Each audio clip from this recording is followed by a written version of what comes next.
Jadi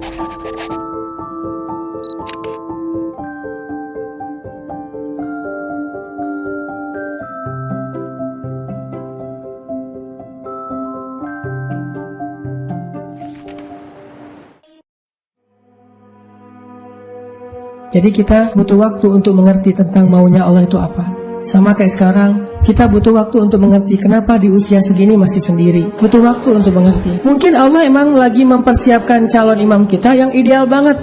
Nah, untuk mendapatkan seseorang yang ideal itu kan butuh waktu. Kalau yang apa adanya kan, yang apa diobral gitu kan gampang. Tapi ini karena terlalu istimewa, kayak permata, mutiara, itu benar-benar dibentuk saking istimewanya, butuh waktu yang lama. Sama kayak kita beli kendaraan. Kalau yang warnanya pasaran kan langsung ready stock ya. Tapi kalau yang warnanya paling unik sendiri kan inden kan. Sampai mau beli satu kendaraan aja indennya bisa 2 bulan. Kenapa? Warna ini jarang Pak, istimewa, sehingga harus inden. Kalau yang ready stock banyak tuh warna standar aja. Begitu juga dengan jodoh. Ada jodoh ready stock, ada jodoh inden. Nah, yang inden ini biasanya istimewa. Itu salah satu hikmahnya. Siapa tahu emang dia inden karena lagi mengkhatamkan Al-Quran. Nah, mungkin dia pengen hafal 30 juz, mungkin dia pengen hafal 100 hadis, mungkin dia pengen mapan dulu supaya bisa benar-benar membahagiakan dan menafkahi keluarga besar. Bukan cuma istrinya tapi juga mertua dan segala macam. Kita emang akan dikasih oleh Allah pasangan yang istimewa, makanya inden, sehingga kita bersabar. Mudah-mudahan ada kebaikan. La'allahu khair wa ma indallahi khair. Mudah-mudahan di sini ada kebaikan. Apa yang ada di sisi Allah lebih baik. Terus berhusnuzon. Ketemu, ternyata emang benar. Wajar kalau kita inden, istimewa banget. Akhlaknya itu luar biasa. Itu yang dialami oleh Khadijah. Nikah, meninggal. Nikah lagi, meninggal lagi suaminya. Kenapa meninggal? Karena Allah lagi mempersiapkan seseorang yang mungkin pas suaminya meninggal, Nabi Muhammad masih kecil. Tapi Khadijah disuruh punya keluarga dulu biar ada yang ngedampingin dia, terjauh dari fitnah. Cuman gak boleh lama-lama, harus pergi karena mau digantiin oleh orang yang lebih istimewa, yaitu Muhammad SAW. Mungkin bagi Khadijah ketika suami pertamanya meninggal itu musibah, nikah lagi. Suami kedua meninggal, lebih musibah lagi. Udah gitu sendiri, sekian lama baru ketemu dengan orang yang paling istimewa. Gak ada manusia yang lebih istimewa daripada suaminya Khadijah, yaitu Rasulullah SAW. Allah punya rencana. Awalnya Khadijah menangis, yang kedua Khadijah menangis, tetapi setelah dia paham rahasia yang ketiga, mungkin dia akan mengatakan bahwa inilah yang terbaik untuk saya. Kalau saya tahu ini dari dulu, maka saya akan tahu bahwa Allah itu maha baik kepada saya. Ini artinya Allah punya rencana.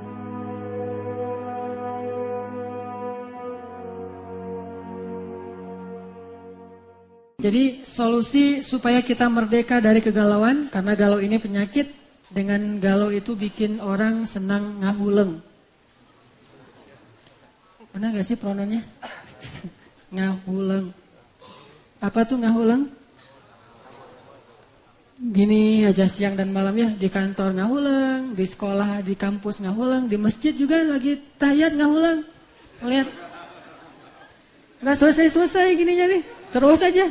Orang udah sholat sunnah qobliyah, ba'diyah, dia masih aja kayak gitu. Atau sujudnya kelamaan. Begitu imam sholat tahajud sujudnya lama, sekalian ngahulang. Yang di belakang teh mikirin nih gimana nih besok nih, datang jam berapa, terus bawa apa, beli bunga di mana dan seterusnya gitu-gitu ya. Masih ada tren kasih bunga sekarang? Ada, tapi bunganya itu dalam bentuk capture, tinggal dikirimin. Nggak setulus yang dulu. Dulu kanvas bunga gitu ya. Kalau sekarang mah kanvas bunganya di memory card. Oke. Jadi orang kalau dilanda galau, hidupnya pasti nggak akan nyaman. Makan nggak enak, tidur nggak nyenyak, apalagi. Ya gitu deh. Saya nggak pintar berpantun. Pokoknya gitu. Orang kalau misalnya dilanda galau, hidupnya nggak nyaman. Sehingga Nabi paling anti galau. Ini boleh jadi hashtag nih. Doa anti galau. Doa hashtag anti galau. Apa doa anti galau? Allahumma inni a'udzubika minal hammi, dari galau. Karena galau itu nggak sehat. Kedua, bebas dari minal hammi wal hazan, bebas dari hazan. Apa itu hazan? Hazan itu sedih karena mikirin sesuatu yang hilang dari kita atau yang kita nggak dapetin. Itu hazan. Kalau bahasa kekitaan, hazan itu gak bisa move on. Jadi generasi merdeka, anak muda yang merdeka itu move on. Udah gak usah terlalu terhalang oleh masa lalu. Masa lalu mah itu hanyalah cuplikan dalam hidup kita. Mungkin mendewasakan kita, menjadikan kita lebih bijaksana, atau sekedar kenangan. Dan gak usah dilihat-lihat lagi lembaran masa lalu teh. Buka lagi foto-foto lama, ngelihat lagi, itu gak merdeka tuh. Kalau merdeka, fotonya tuh di-delete, terus recycle bin-nya tuh benar-benar hapus, hilang aja pokoknya udah gak ada jejak gitu. Itu baru tuh insya Allah move on. Tapi di-delete, tapi jangan di recycle bin, siapa tahu ntar berubah pikiran di restore lagi. Nah, ini mah gak merdeka ini mah. Masih ada yang gitu-gitu. Atau disimpannya pakai folder, banyak foldernya. Sehingga orang kalau buka, ini kayaknya folder kosong nih, dihapus. Pas dihapus, gitu ya. Ternyata belum move on. Berarti belum merdeka tuh. Gimana caranya biar bisa move on, merdeka? Gampang, doa lagi nih. Doa yang terkenal dari Ummu Salamah. Allahumma ajurni fi musibati. Udah hafal belum? Ini udah beberapa pertemuan loh doanya. Berarti belum pada move on ya? Allahumma ajurni fi musibati wa akhluf li khairam minha. Ya Allah, beri saya pahala dalam musibah ini dan beri saya ganti yang lebih baik darinya. Kan doa move on banget tuh. Beri saya ganti yang lebih baik darinya. Jadi begitu ada masalah, berarti mau dikasih yang lebih baik. Kan gitu kan? Gampang move on menghilangkan hazan. Kalau diputusin, ya udah berarti akan nyambung lagi dengan yang lebih baik. Siapa yang lebih baik? Yang mau menjadi pasangan kita secara halal, yang diakadkan dengan baiat cinta, saya terima nikahnya. Itu namanya baiat cinta. Hashtag.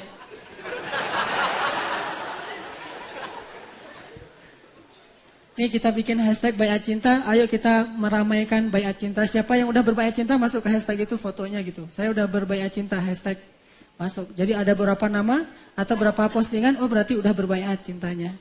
Kalau yang belum berbaiat cinta itu nggak ada komitmen, nggak ada kesetiaan, itu gombal.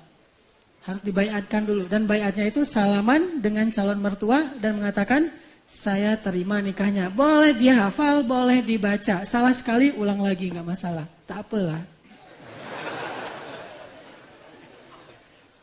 Doa aja tuh. Begitu ada masalah biar bisa move on. Allahumma ajurni fi musibati wa akhluf li khairan minha. Dan yakinlah Allah pasti akan ganti yang lebih baik. Pasti. 100% gak ada keraguan. Pasti diganti kalau kita doanya kayak gini dan tulus karena Allah SWT. Terus kenapa harus sedih? Kalau sedihnya sedih manusiawi, kehilangan memang orang yang layak kita sedihkan. Kayak hilang meninggalnya orang yang kita cintai, pasangan kita, anak kita. Rasulullah juga sedih. Tapi tetap move on kan? Nabi punya anak laki-laki tiga-tiganya meninggal, move on gak? Move on. Kalau gak move on gimana dakwah ini bisa tersebar? Salah satu bentuk move onnya Rasulullah itu diilhamkan oleh ayat. Begitu beliau kehilangan anaknya, Allah turunkan ayat. Inna a'tainakal kautsar. Itu ayat move on tuh. Karena Allah ngasih yang lebih banyak lagi setelah kehilangan. Tidaklah Allah mengambil sesuatu kecuali Allah akan menggantikan dengan yang lebih baik untuk hamba yang ridho.